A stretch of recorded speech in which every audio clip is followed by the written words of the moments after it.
कैमरे पर हजारों की भीड़ और इस भीड़ के सामने चमत्कार का दावा। और इसे करने वाले कौन है? बागेश्वर बाबा धीरेन्द्र शास्त्री, जो लगातार खबरों में बने हुए हैं। जादू टोने की बात करने वाले बाबा ने अचानक अपनी लाइन बदल दी है, सनातन की बात करने लगे हैं और हिंदू राष्ट्र का झंडा गाड़ने का दावा भी कर रहे हैं। लेकिन जिस बाबा का राजनीति से कोई लेना देना नहीं है, वो हिंदू राष्ट्र कैसे बनाएंगे? रामचरितमानस को राष्ट्रीय ग्रंथ घोषित कैसे करवाएंगे? ऐसे तमाम सवालों के जवाब इंडिया टीवी के एमपी ब्यूरो चीफ अनुराग अमिताभ ने बाबा बागेश्वर से पूछे। छतरपुर में बाबा के बागेश्वर धाम से देखिए यह एक्सक्लूसिव इंटरव्यू, आपको हर सवाल का जवाब मिलेगा। प्रदेश में सनातन और सनातनियों की बात कर विरोधियों के निशाने पर आने वाला 26 साल का एक शख्स अब अपने विरोधियों को उन्हीं के अंदाज में जवाब दे रहा है। मैं बात कर रहा हूं बागेश्वर धाम पीठ के पीठाधीश्वर धीरेन्द्र कृष्ण शास्त्री को, जो अब हिंदुओं को एकजुट होने की बात कर रहे हैं, उन्हीं के अंदाज में जवाब देते हुए हमारे साथ हैं Dhirendra Krishna Shastri ji. Sir, India TV के सामने एक बार आप फिर आए। ऑर्गेनिक फार्मिंग करेंगे तो सिर्फ आपकी ही सेहत ही नहीं, बल्कि आपके पैसों की सेहत भी अच्छी रहेगी। ऑर्गेनिक फार्मिंग सीखनी है तो फ्रीडम ऐप को अभी डाउनलोड करो। तो हिंदुओं को एकजुट करने की बात कर रहे हैं अब आप। पूर्व से ही हमारा दृढ़ संकल्प सनातनी हिंदुओं को एक करने का था, ये कोई नई बात नहीं है। और हमें ऐसा लगता है कि हमारे इष्ट बागेश्वर बालाजी और गुरु परंपरा से हमें चुना ही इसीलिए गया है कि इसी परंपरा के आधार पर प्रत्येक सनातनियों को एक किया जावे। अब रही बात निशाने की, तो देखो भाई, जिनकी जलेगी वो तो विरोध करेंगे ही करेंगे, उनसे कोई हमें परवाह नहीं है, उनको सेम टू यू। सनातनियों की आप बात कर रहे थे, महज 15 दिनों में देखें तो परिवर्तन आया। धर्म आध्यात्म की चलती थी, 15 दिनों में बागेश्वर 2.0 देख रहे हैं, बागेश्वर धाम 2.0। अब सीधे आप बात कर रहे हैं हिंदू ग्रंथ बनाने की। रामचरितमानस पर भी अटैक शुरू हो गया। रामचरितमानस पर भी कैसे देखेंगे आप इसे? रामचरितमानस पर बहुत विचित्र बात यह है कि ये बातें हमारी बहुत पुरानी है, पुराना संकल्प है। हमें लगता है कि हमारी गुरु जी की प्रेरणा का संकल्प है, और सच भी है, लगता नहीं है, सच है। तो अचानक मोड़ तो हमारे जीवन में नहीं आया है। दूसरी बात, रामचरितमानस पर उंगली उठाना सीधी सी बात है, अपने आपके अस्तित्व पर उंगली उठाना है। रामचरितमानस एक ऐसा ग्रंथ है, उन भगवान राम का ग्रंथ है, जिन भगवान राम का पुष्पकारूढ़ का विग्रह हमारे भारत के संविधान के प्रथम पृष्ठ पर है। तो अगर संविधान को मानते हो तो संविधान के प्रथम पृष्ठ के भगवान राम को क्यों नहीं मानते? और नहीं मानते हो तो आपको भारत में रहने का अधिकार नहीं है, क्योंकि संविधान मानना तुम्हारा मौलिक अधिकार है, तुम्हारे पूर्वजों ने स्वीकार किया है। तो जो प्रथम पृष्ठ पर भगवान राम अंकित हैं, वह मानने का अधिकार, उनकी ही गाथा रामचरितमानस, और उसको ना मानना मतलब आपके अंदर खोट नजर आता है कि कुछ तो गड़बड़ है। कुछ गड़बड़ है। अब आपने कह दिया कि रामचरितमानस को राष्ट्रीय ग्रंथ भी घोषित कर देना चाहिए। बिल्कुल, ये बार बार के झंझट झपेड़े बंद करो, भारत हिंदू राष्ट्र बनाओ, रामचरितमानस को राष्ट्रीय ग्रंथ घोषित करो। ये पत्थर मारना, ये हलीउल्लाह होना, ये दुनियादारी होना, ये बार बार रामचरितमानस पर, राम पर उंगली उठाना, ये टॉपिक ही बंद हो जाएगा। जब भारत हिंदू राष्ट्र होगा तो राम की चर्चा होगी, राम की चर्चा होगी तो ना हिंदू, ना मुसलमान, ना सिख, ना ईसाई, सब भाई भाई। अच्छा, तो ये विमर्श कहाँ से शुरू हो गया कि रामचरितमानस की बुराइयां चालू हो गई, लखनऊ में प्रतियां जलाई जाने लगी? तो ये कहाँ से, ये शुरुआत कहाँ से? बहुत बड़ा डर ये हो गया कि एक लड़का आया और इसने पूरे भारत को जोड़ने का नया काम कर दिया। इनकी जो करोड़ों के मिशन थे, जो भोले भाले हिंदुओं को टारगेट करके धर्मांतरण कर रहे थे, अब वो घर वापसी करने लगे, मूव होने लगे। उन्हें पता लग गया कि असली बाप तो ये, हम तो गलत दूसरे बाप को बाप कह रहे थे, वो भी फेक बाप को बाप कह रहे थे। भाई बाकी धर्म तो है ही नहीं, बाकी तो पंथ है। तो इनके अंदर वो जो आग लगी, उस आग से बचाव के लिए एक ही उपाय है कि फूट डालो, नीति करो। अब हिंदू को हिंदुओं से ही लड़वा दो, जाति के नाम पर, रामायण के नाम पर, भागवत के नाम पर, गीता के नाम पर इनको लड़वा दो।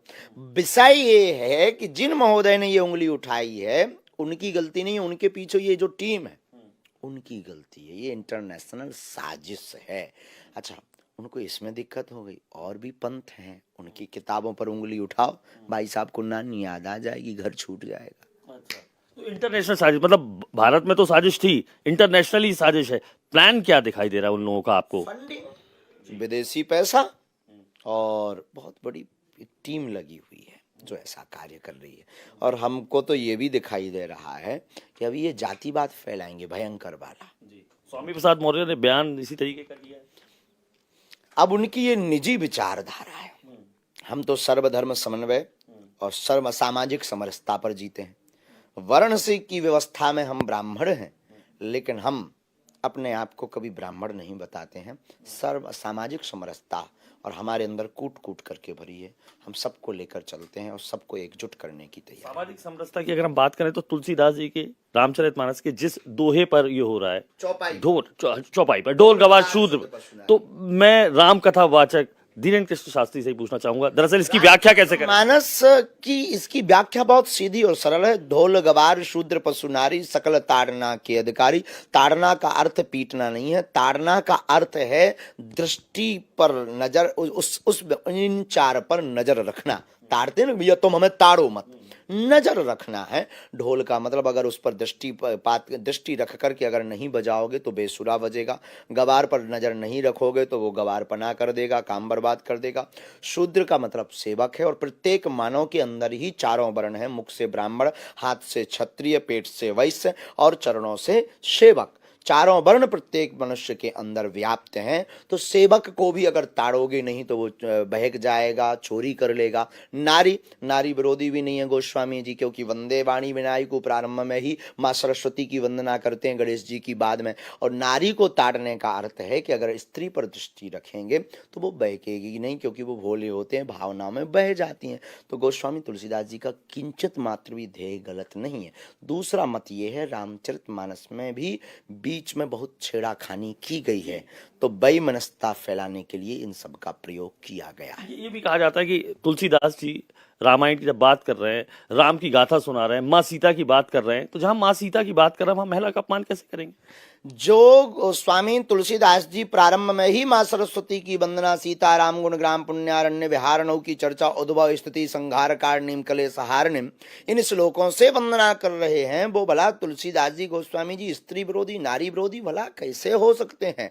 और वहीं गोस्वामी तुलसीदास जी कहते सिया राम मैं सब जग जानी, करो प्रणाम जोर जुग पानी। फिर गोस्वामी तुलसीदास जी जातिवादी कैसे हो गए? ये सिर्फ देखने का आइकॉन है। इनको कुछ ना कुछ बहाना चाहिए। कई दिन बाद, अच्छा कुछ दिन बाद ये भागवत पर उंगली उठा देंगे, कुछ दिन बाद ये गीता पर उंगली उठा देंगे, और कुछ दिन बाद ये कह देंगे मंदिर बेकार है, कुछ दिन बाद कह देंगे भगवान है ही नहीं है।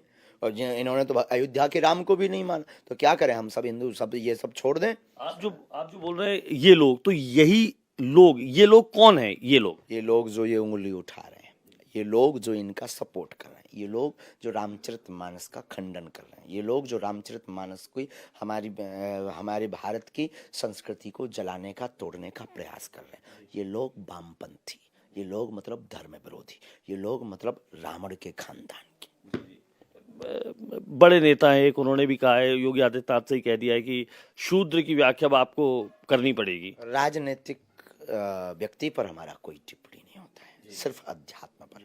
राजनीति से हमारा कोई लेना देना। तो आपको लगता है ये हिंदुओं को आपस में तोड़ने की भी एक साजिश चल रही है? आपने बोल भी रहे हैं लगातार कि चलेगा कैसे अगर वो हिंदुओं को तोड़ेंगे नहीं? अंग्रेजों ने फूट डालो नीति की, अब इनको अगर राज करना है तो ये हिंदुओं को फोड़ेंगे। क्यों? क्योंकि इनको डर लग गया है कि अब सब महात्मा सबको जोड़ने लगे हैं, प्रत्येक सनातनी एक होने लगा है।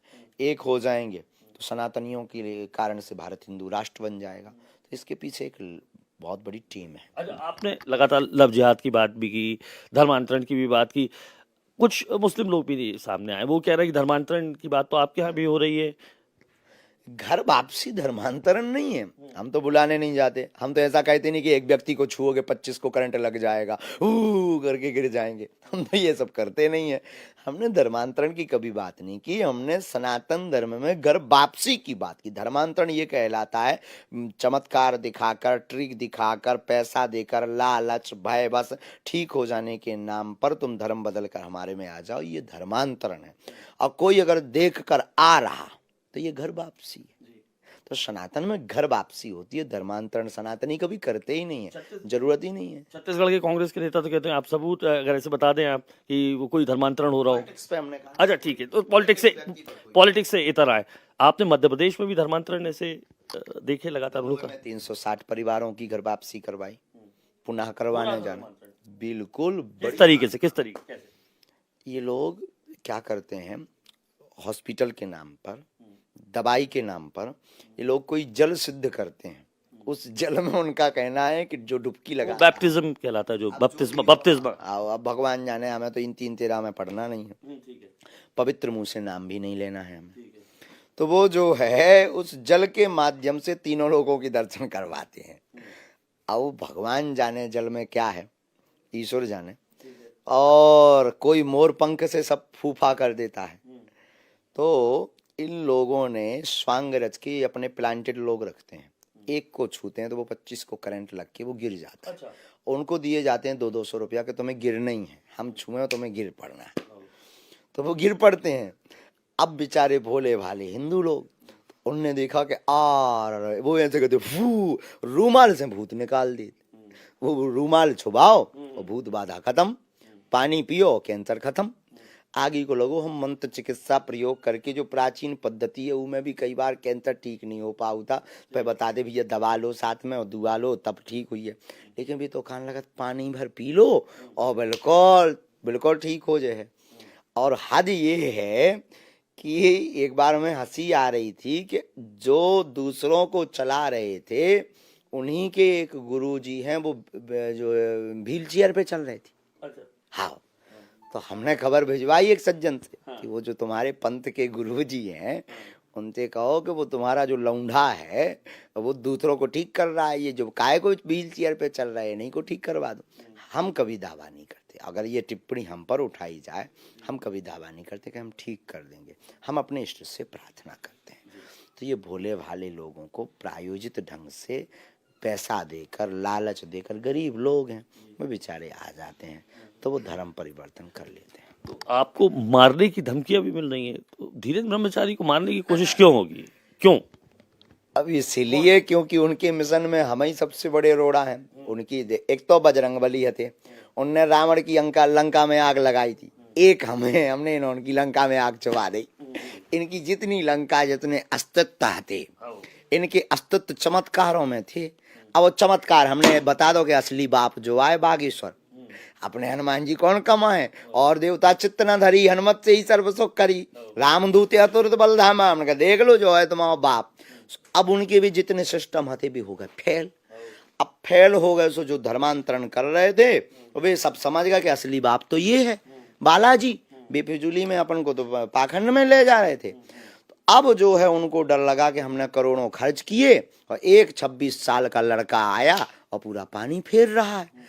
तो बोले एक काम किया जाए, बोले पहले इसे फंसाया जाए। तो इन्होंने क्या किया, एक प्रायोजित ढंग से चुनौती दी। अब इन्होंने स्वांग रचना, अभी तो और चुनौतियां, ये नए प्रायोजित ढंग से फंसाएंगे। अब इन्होंने कहा ये ऐसे नहीं मान रहा, लड़का बहुत खतरनाक है।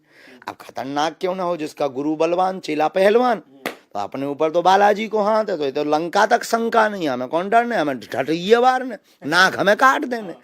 अब इन्होंने कहा क्या किया जाए, बोले इसको डरवाने के लिए काम करो, धमकी दी जाए। हमें नहीं दी, हमें देते हम पहले ही टटरी बार देते, हम कहते न कटा तू अपनी तैयारी कर रहा हो। तो वो परिवार में हम थे बाहर रायपुर कथा में, परिवार में एक भाई हैं चाचा के, उनको फोन लगाया कि ऐसी ऐसी बात है। तो हमें तो लगा जब उन्होंने पूरा करवा दिया और लिखवा दिया, अच्छा वो सब लोकेशन निकल गई, हमने सब करवा दिया है, वो सब निकल आएंगे। लेकिन धमकियों से धीरेन्द्र कृष्ण डरने वाला नहीं है। हाँ, अभी तो हम उनके मूड पर झंडा गाड़ने वाले हैं, शांत थोड़ी बैठना है।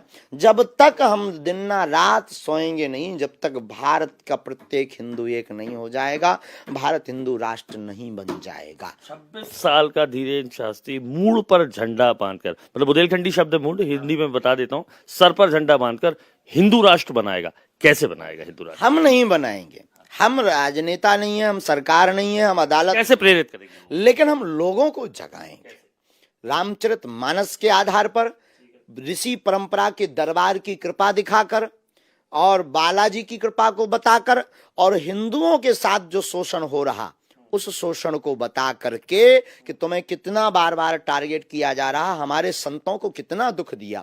बात हमें इस बात का डर है आपसे, और बहुत ज्यादा शिकायत है सब न्यूज वालों से कि जब वो पाल घर के, वो महाराष्ट्र के वो साधु बिलख रहे थे, लोगों ने दिखाया, मीडिया ने भी दिखाया, लेकिन तब जूं नहीं रहेंगी। लेकिन आज हम ललकार रहे हैं, तब कई लोगों को बुरा लग रहा है कि ये तो बेमनस्ता फैला रहे हैं, दंगा फैला रहे हैं। तब तुम्हारे अंदर कौन सा कीड़ा है? क्या तुम सनातनी नहीं? अगर हो तो तुम्हें वो रोने वाला साधु चाहिए या भारत का हंसता मुस्कुराता साधु चाहिए? तो भारत का वो हंसता मुस्कुराता साधु है। 3 दिन पहले उत्तराखंड में फिर बोला कि कायदे में रहोगे तो फायदे में रहोगे। I am not Mahatma, not. हाँ हाँ, तो भाई कायदे में रहोगे तो फायदे में रहोगे। 3 दिन पहले फिर हमने किसी व्यक्ति विशेष को नहीं कहा। हम कैसे लोग अपने बच्चों को कह देंगे बेटा कायदे में रहोगे तो फायदे में रहोगे। अब जो कायदे में नहीं है उसको मिर्चा लग रहा है। हमने किसी व्यक्ति का नाम लिया हो, आप बताओ हमने नाम लिया क्या? हमने ये तो कहा नहीं कि अमुक फलाना व्यक्ति कायदे में रहेगा तो फायदे में। हमने तो ये कहा कायदे में रहोगे तो फायदे में रहोगे। अभी भी कहते हैं भारत में रहना है तो सीताराम कहना है। अब पाकिस्तान में जो रहने वाले हैं, चर्चा जो है तो वो तो कायदे में नहीं रह रहे, लेकिन वहां पे भी चर्चा चल रही है। अब आपकी बुलाने क्या चर्चा है? राम कथा करवाने वाले हैं। देखो पहली बात तो पाकिस्तान हो गया कंगाल।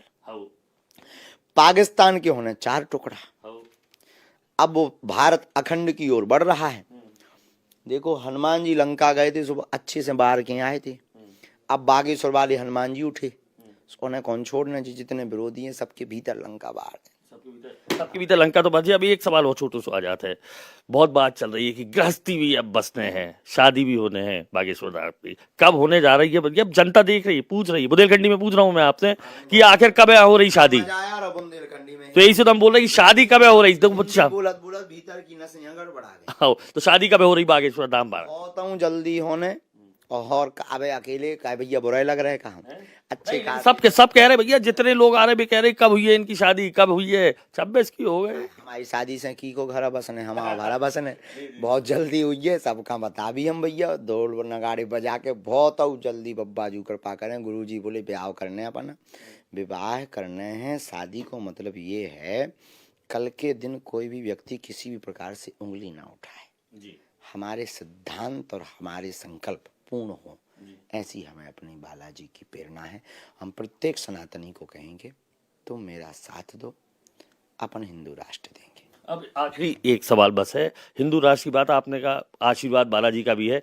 जनता भी बहुत पूछना चाह रही है, सन्यासी बाबा जो हैं इनके बारे में बहुत बेहद जानने की इच्छा है कि सन्यासी बाबा आप जिक्र करते हैं, यहाँ पे भी हमने देखा। सन्यासी बाबा के बारे में थोड़ा सा बता दें। गुरुजी के गुरुजी 320 साल के हो गए। सन्यासी बाबा बागेश्वर धाम के जो है प्रमुख हैं, उनकी ही प्रेरणा से दरबार लगता है। और हमारी दृष्टि में उनमें हनुमान जी में कोई अंतर नहीं। 5 बार बालाजी का साक्षात्कार श्री सन्यासी बाबा को हुआ है। तो सन्यासी बाबा को ही बालाजी ने कहा था कि एक दिन आएगा कि पूरी दुनिया बागेश्वर धाम पर दिखेगी। उनका वह दृढ़ संकल्प ऐसा था तो दिव्य दरबार लगा। हमारे दादा गुरुजी को आभास हुआ, शरीर रूप में नहीं है, सूक्ष्म रूप में। देखो एक होता है सूक्ष्म जगत, एक होता है देव जगत, एक होता है सिद्ध आत्माओं का जगत, एक होता है प्रेत आत्माओं का जगत। तो जो हमारे पूज्य सन्यासी बाबा हैं वो देव आत्मा है, देवता स्वरूप है। उनकी ही प्रेरणा से दरबार लगता। हमारे दादा गुरु पर भी उनकी कृपा थी, पर चाचा जी पर हुई एक जनों पर, फिर उनका शरीर पूर्ण होने पर उन्हीं की कृपा और दादा गुरु की प्रेरणा। आखिरी सवाल मेरा यही है, दादा गुरु के बारे में बताइए। दादा गुरु आप जिक्र पिताजी हमारे दादा गुरु जी। सन्यासी बाबा दादा गुरु जी दोनों अलग हैं। सन्यासी बाबा जिनसे दरबार परंपरा प्रारंभ हुई, दादा गुरु जी हमारे पिताजी के पिताजी, जिन पर हमारे पहले सन्यासी बाबा की कृपा थी। ये हमारे वंश में चल रहा है दरबार। एक ना एक दरबार में बैठते रहते हैं। सन्यासी बाबा भी बैठे, फिर दादा गुरु जी भी बैठे, फिर कुछ दिन चाचा जी भी बैठे। जो तीसरी पीढ़ी में कबाड़ी आओ कहा, और जो ऐसो बैठो कि अब दुनिया के जो धार्मिक विरोधी हैं उन्हें उठावे की तैयारी करवा। एक और छोटा सवाल पूछ लें। अब आप कबाड़ी कहा तो आप अपने आप का बुंदेलखंडी में पूछ रहे, तो आप सब पगला का बुलाओ तो सब पगला का। तो जो पोटली में कहा है और मुकदर में कहा है, जो बताओ पोटली में कहा है? पोटली में माला, मुकदर बालाजी को निशान। अब दुनिया है अपनी अपनी दृष्टि से देखते रहते हैं। हम कहीं एक टक देखने लगे तो लोगों को लगता है यहीं देवता लटका रखे। नहीं, हमारे पास कुछ ऐसा नहीं, सीताराम भरे। लेकिन फिर आपके पास जो है वो ये कन्या विवाह भी आप करा रहे हैं, अब तक कितनी बार ये करा चुके हैं, कितने लोग? जी 4 बार हो चुका, ये चतुर्थ बार होना है। 3 बार हो चुका।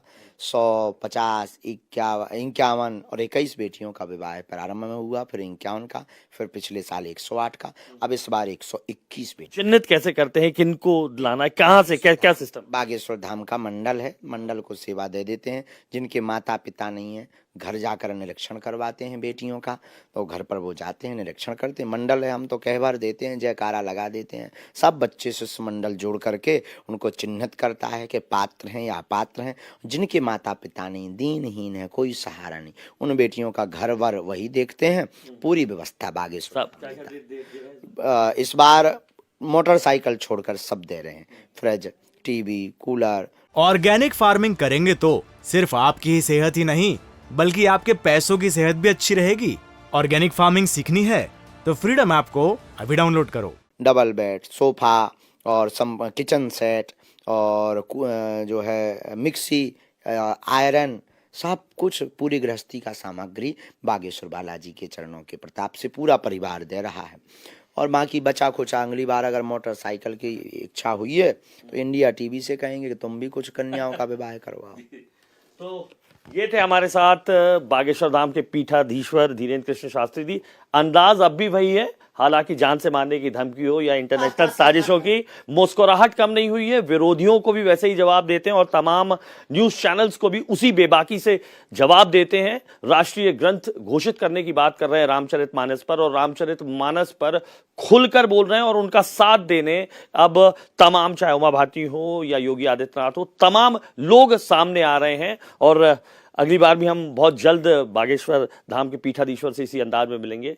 मैं अनुराग अमिताभ, इंडिया टीवी के लिए प्रदीप त्रिवेदी के साथ, गांव गढ़ा, छतरपुर जिले से। इंडिया टीवी हर वक्त हर जगह डाउनलोड करने के लिए सर्च करें India TV news Google play store या ऐप स्टोर पर।